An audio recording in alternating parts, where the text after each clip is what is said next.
So let's talk about Little, which is, we spoke about What Men Want in the top 10. And this is actually Tina Gordon, who co-wrote What Men Want, an adaptation of What Women Want, also co-wrote and directed Little, which is a reworking of Big, the Tom Hanks comedy we also spoke about when we were talking about Shazam. So it's this kind of weird, moment in cinema where these old body swap style high concept comedies are being recentered on black women in the workplace. This does very much the same thing for Big. You have Regina Hall, who's playing Jordan Sanders, this sort of go-getting, quite nasty software developer boss, who doesn't treat her colleagues or employees with any respect.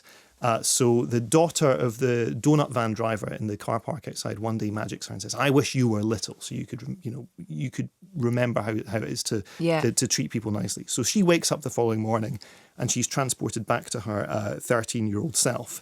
And her PA, who's played by Issa Rae, then gets a chance to step out of her boss's shadow and come into her own in the workplace, while the 13-year-old version of Regina Hall is played by Marci Martin, who is in a TV series called Blackish, which I'm not familiar with. I weirdly just watched a couple of episodes that last week, actually. Okay, so she has to go back to school, and basically at the age at which she decided to become this kind of thrusting, ambitious, not very pleasant person and relive those school days in order to do things better. Of course, so the comic chemistry here is predicated on the PA having to pretend to be in charge of this young girl who's actually her boss. And so here they are talking to a social worker who's desperate to get this hotshot developer enrolled in the local middle school. Any parent or guardian of a child during the ages of mandatory attendance shall send such child to public school, private school, or a homeschooling program.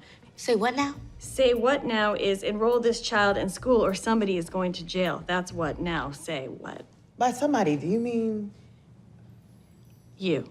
That would be you. Now, enroll her there today and I will be checking that you do so. No. Look here, lady.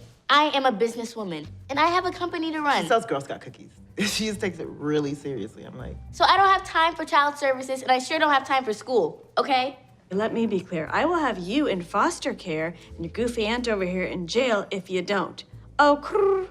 Oh, crrr. Crrr. So, Issa Rae and Regina Hall actually make a really good comic pairing, and it's a shame when Regina is written out of the film in order to bring on Marci Martin, not because she's a bad young actress, because she's not, but the nature of that character is that you have this very intense kind of stage school kid performance for the vast majority of the movie, where you have a 13-year-old acting like an adult. And for me, this just, because of the nature of that, not because of anything that she's funny, she's got good comic timing, she's very throwing herself into it, but it's grating at length, and this is very much at length.